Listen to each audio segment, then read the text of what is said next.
Welcome back to English Gurukul. তো বন্ধুরা, আজকে আমরা যারা যারা ইংরেজি লিখতে চাও, ভালো করে লিখতে চাও, তাদের জন্য স্পেশালি এই ভিডিওটা।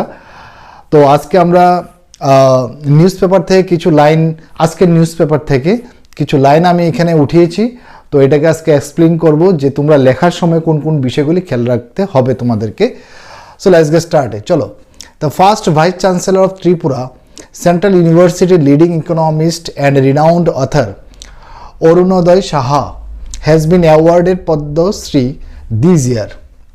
এখানের মধ্যে যদি আমরা দেখো বন্ধুরা, তোমরা যারা দেখতে পাচ্ছ, the first vice chancellor of Tripura, central university leading economist and renowned author, এরপরে কমা আছে, এরপরে অরুণোদয় সাহা। তো এতটুক পর্যন্ত যদি আমরা দেখি, ঠিক আছে, এখান থেকে যদি আমরা দেখি এতটুক পর্যন্ত, এটাকে আমরা বলতে পারি একটা নাউন ফ্রেজ। কি বলতে পারি? একটা নাউন ফ্রেজ, ঠিক আছে। তো এই নাউন ফ্রেজের মধ্যে কি কি বিষয়গুলি রয়েছে একটু দেখে নিচ্ছি।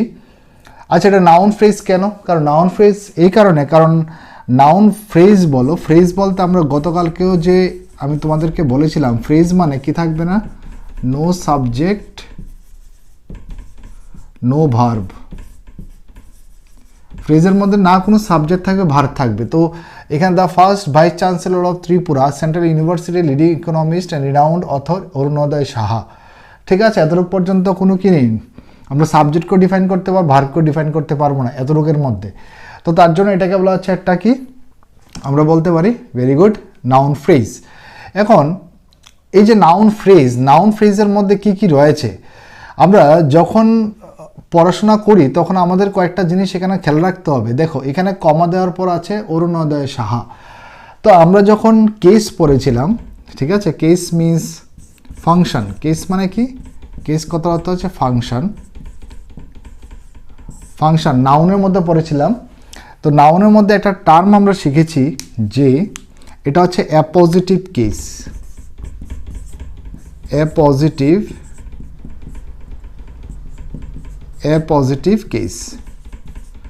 অ্যাপজিটিভ কেস বলতে আমরা কি বুঝি? যদি বলি যে দ্য ক্যাপ্টেন, মনে করো আমি এরকম লিখি, তাহলে তোমাদের বুঝতে সুবিধা হবে। The captain of Indian cricket team, Rohit Sharma লিখলাম। The captain of Indian cricket team Rohit Sharma. তো এতটুকের মধ্যে দেখো, the captain of Indian cricket team, এটাকে রোহিত শর্মা। তো রোহিত শর্মা যে, এটা হচ্ছে, হ্যাঁ, এটা কি হবে? এটা হবে noun of apposition. Appositive case means হচ্ছে noun of apposition. Noun of apposition মানে কি? দেখো, এখানে যে রোহিত শর্মা লেখা আছে, রোহিত শর্মা সম্পর্কে এখানে ডিটেলসে লেখা আছে the captain of Indian cricket team, তারপরে লেখা আছে কি রোহিত শর্মা।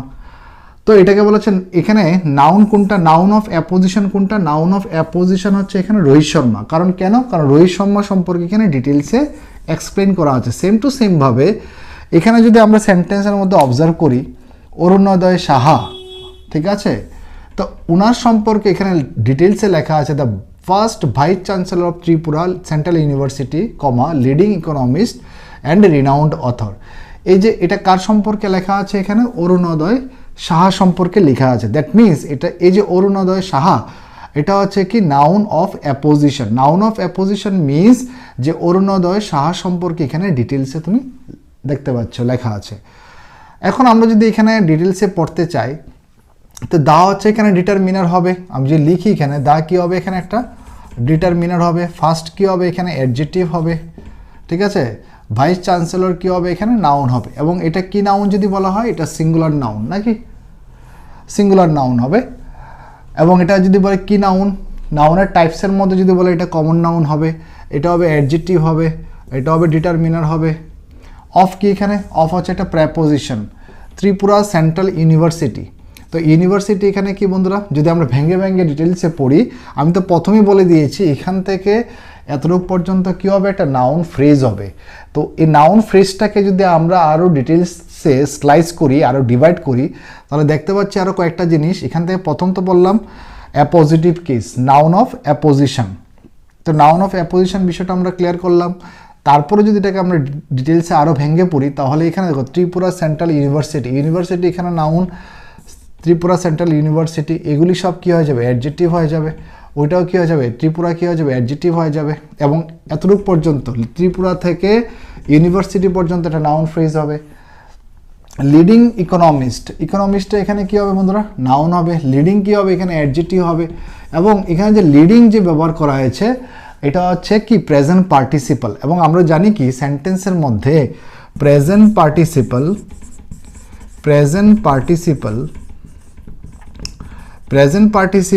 আর একটা হচ্ছে পাস্ট পার্টিসিপাল, প্রেজেন্ট পার্টিসিপাল আর একটা হচ্ছে পাস্ট পার্টিসিপাল, দুটোটা কী হিসাবে কাজ করে সেন্টেন্সের মধ্যে, অ্যাডজেক্টিভ হিসাবে কাজ করে। কী হিসাবে বন্ধুরা, অ্যাডজেক্টিভ হিসাবে ফাংশন করে সেন্টেন্সের মধ্যে। তো এইখানে যে লিডিং লেখা হয়েছে, এটা হচ্ছে প্রেজেন্ট পার্টিসিপাল, এটা অ্যাডজেক্টিভ রূপে কাজ করছে, লিডিং ইকোনমিস্ট। ঠিক আছে। তো দ্য ফার্স্ট ভাইস চ্যান্সেলর, যে প্রথম যে উপাচার্য ছিলেন ত্রিপুরা সেন্ট্রাল ইউনিভার্সিটি, যে বিশ্ববিদ্যালয়ের যে লিডিং ইকোনমিস্ট, অর্থনীতিবিদ ছিলেন এবং রিনাউন্ড অথর, একজন বিশ্ববিখ্যাত একজন কী ছিলেন, অথর ছিলেন। ঠিক আছে, অরুণোদয় সাহা হ্যাজ বিন অ্যাওয়ার্ডেড। তো এই যে বিষয়টাকে দেখো, হ্যাজ বিন অ্যাওয়ার্ডেড, ঠিক আছে, এটা হচ্ছে হ্যাজ বিন অ্যাওয়ার্ডেড, এটা প্যাসিভ ভয়েসে লেখা রয়েছে। কোন ভয়েসে লেখা রয়েছে, প্যাসিভ ভয়েসে লেখা রয়েছে। এবং যদি বলো এটা কার প্যাসিভ, এটা হচ্ছে প্রেজেন্ট পারফেক্ট টেন্সের, প্রেজেন্ট পারফেক্ট টেন্সের হচ্ছে এটা প্যাসিভ, প্রেজেন্ট পারফেক্ট টেন্সের প্যাসিভ করা হয়েছে। যেমন আমি যদি একটা সেন্টেন্স লিখি, সাপোজ ধরো, ঠিক আছে, আমি যদি একটা সেন্টেন্স লিখি, মনে করো, দেখা যাবে তো লিখলে, একটু দেখে নিচ্ছি।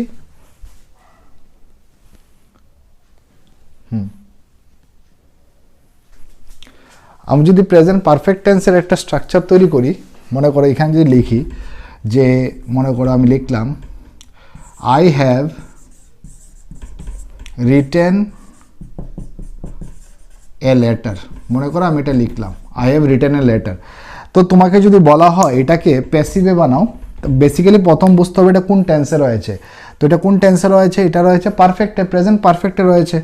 তো এটাকে যদি আমরা প্যাসিভ নিই, তাহলে কি হবে এটা, তাহলে প্রথমে এখানে এ লেটারটা সামনের দিকে চলে আসবে। A letter has been written, a letter has been written by me. ঠিক আছে, a letter has been written by me. তো এখানে বলা হয়েছে দেখো হ্যাজ বিন রিটেন, তো এখানে হ্যাজ বিনের পরে ভার্বের third form, same to same ভাবে এখানে হ্যাজ বিনের পরে কি আছে, এখানে ভেরি গুড, এখানে কি আছে অ্যাওয়ার্ডেড। তাছাড়া এটা সাবজেক্টটা কোনটা, সাবজেক্ট হচ্ছে ভাইস চ্যান্সেলর, বুঝতে পারছো। এবার দেখো, তো ওনাকে অ্যাওয়ার্ড করা হয়েছিল, তো রিসিভারকে এখানে, রিসিভার হচ্ছে এখানে অরুণোদয় সাহা, উনি রিসিভ করেছেন অ্যাওয়ার্ডটা, হ্যাজ বিন অ্যাওয়ার্ডেড, মানে প্যাসিভে দেওয়া আছে পদ্মশ্রী। ঠিক আছে, পদ্মশ্রী অ্যাওয়ার্ড উনি রিসিভ করেছিলেন দিস ইয়ার, এই বছর। অ্যালং উইথ, দেখো অ্যালং উইথ আমরা ব্যবহার করতে পারি। অ্যালং উইথের সাথে তুমি ইচ্ছা করলে অ্যালং উইথকে আমরা রিপ্লেস করতে পারি আর কি দিয়ে, টুগেদার উইথ দিয়ে আমরা রিপ্লেস করতে পারি। ঠিক আছে, টুগেদার উইথ, ঠিক আছে। তো along with 112 others, that means আরও 112 জনকে দেওয়া হয়েছিল পদ্মশ্রী অ্যাওয়ার্ড। তো তাদেরকেও, ওনাদের সাথে অরুণোদয় সাহাকেও দেওয়া হয়েছে 112 জনকে, ফর হিজ আউটস্ট্যান্ডিং কন্ট্রিবিউশন। তাহলে ফর হিজ আউটস্ট্যান্ডিং কন্ট্রিবিউশন, এই যে ফোর থেকে কন্ট্রিবিউশন যে আসলো, এটা কার জন্য আসলো, basically for his outstanding contribution. এই যে কন্ট্রিবিউশনটা, ফর হিজ আউটস্ট্যান্ডিং কন্ট্রিবিউশন, এই যে এক্সপ্লেন করা হয়েছে, এডিশন করা হয়েছে, কেন, এটা কার জন্য, অ্যাওয়ার্ডের জন্য এসছে। কার জন্য এসছে, এই যে ভার্বটা রয়েছে, ভার্বের যে থার্ড ফর্মটা রয়েছে অ্যাওয়ার্ডেড, এটাকে কি করছে, এটা এক্সপ্লেন করছে। তার জন্য এই ফর হিজ আউটস্ট্যান্ডিং কন্ট্রিবিউশন, এটাকে বলা হচ্ছে একটা অ্যাডভার্বিয়াল ফ্রেজ। কি বলবো, অ্যাডভার্বিয়াল ফ্রেজ। বেসিক্যালি ফর থেকে কন্ট্রিবিউশন পর্যন্ত হচ্ছে প্রিপজিশনাল ফ্রেজ বলা হয়, কিন্তু বেশি বলা হয়, কিন্তু এটা ফাংশন করছে সেন্টেন্সের মধ্যে অ্যাজ এ অ্যাডভার্ব রূপে। হোয়াই, যদি আমি বলি হোয়াই হি ওয়াজ অ্যাওয়ার্ডেড, যদি তোমাকে আমি প্রশ্ন করি এই জায়গাতে একটা প্রশ্নটা যদি লিখি why he was awarded, why he was awarded যদি প্রশ্নটা করা হয় তখন আনসার কি আসছে? For his outstanding contribution. তো এটা হোয়াইয়ের আনসার দিচ্ছে, why he was awarded because of his outstanding contribution. বুঝতে পারছো? তার জন্য এটা হচ্ছে একটা adverbial phrase.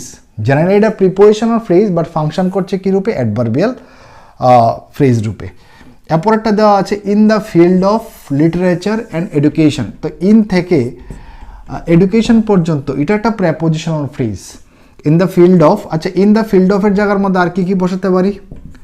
In the area of লিখতে পারো, বা তুমি ইচ্ছা করলে আমি নিচে লিখে দিচ্ছি in the domain of, in the domain of, এটা ইউজ করতে পারো। ঠিক আছে? তো in the field of, in the area of, in the domain of literature and education. এই যে in the field of literature education এসছে, এটা কার জন্য এসছে? এই যে প্রিপোজিশনাল ফ্রেজটা এটা ব্যবহার করা হয়েছে কি কন্ট্রিবিউশন যে ওয়ার্ডটা রয়েছে তার জন্য এসছে। তো in the field of literature and education, এই যে আমাদের দেখতে পাচ্ছি প্রিপোজিশনাল ফ্রেজটা, এটা এসছে কার জন্য? কন্ট্রিবিউশনের জন্য।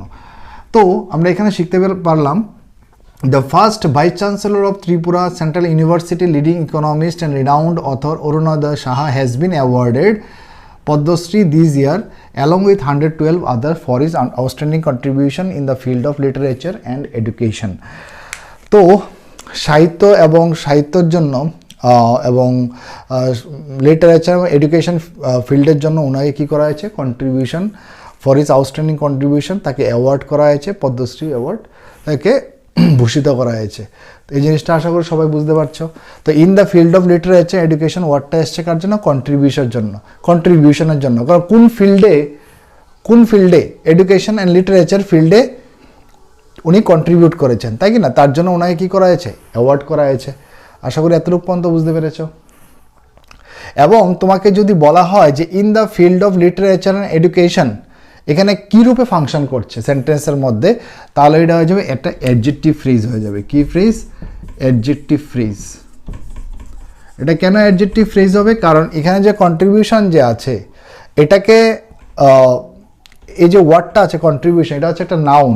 তো নাউনকে যদি কোনো কিছু কোয়ালিফাই করে সেটা হয়ে যায় অ্যাডজেক্টিভ, তার জন্য এটা হয়ে যাবে অ্যাডজেক্টিভ ফ্রেজ। আশা করি তোমরা প্রত্যেকটা জিনিস বুঝতে পেরেছো। তো এই জিনিসটাকে আমরা এখন লাস্টলি যদি আমি বলতে চাই যে এটা কী সেন্টেন্স, এটা কি সিম্পল সেন্টেন্স না কমপ্লেক্স সেন্টেন্স না কম্পাউন্ড সেন্টেন্স? তো সিম্পলি আমি বলছি এটা একটা সিম্পল সেন্টেন্স। কি সেন্টেন্স বন্ধুরা?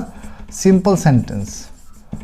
এটা একটা সিম্পল সেন্টেন্স। কেন এটা সিম্পল সেন্টেন্স? কারণ এটার মধ্যে দেখতে পাচ্ছ একটাই কি আছে, এখানে একটাই ক্লজ রয়েছে।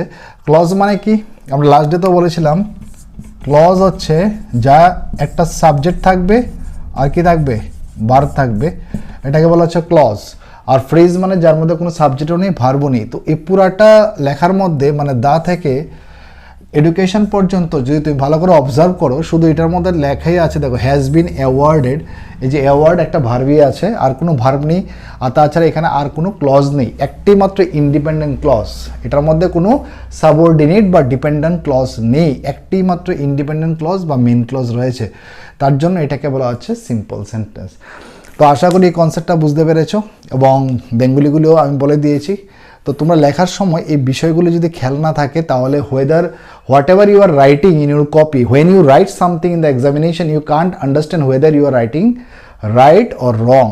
So because of this reason you must have the idea that what actually you are writing about. Unless and until you have any sort of idea regarding this matter, so how can you write? So that is the reason all those things are really important ingredients for all of us to understand. And when you understand all those concepts, then you can easily write without any sort of problem. So I have already discussed all those categories of grammar. Try to understand it and grab the opportunity. Thank you. Have a good day. Wish you all the best. Bye bye. Tata. Jai Hind. Jai Bharat.